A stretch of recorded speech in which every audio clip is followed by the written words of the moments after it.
तिवसा तालुक्यातील तळेगाव, ठाकूर, विंचोरी आणि सारशी परिसरातील शेतकरी पिंगळाई नदीच्या खोलीकरण, रुंदीकरण आणि कायमस्वरूपी पुलाची मागणी करत आहेत.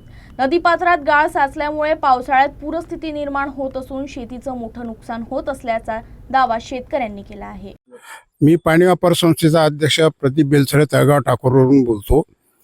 आमच्या तळेगाव ठाकूरमधून जी पिंगळा नदी वाहते त्या नदीवर पुलाची अत्यंत आवश्यकता आहे.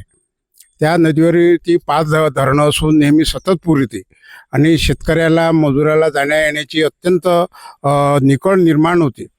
पावसाळ्यामध्ये मजूर जाऊ शकत नाही आणि त्याच्यात गुरंढोरं जाण्याचे ते पाण्यामध्ये वाहून गेलेले आहे.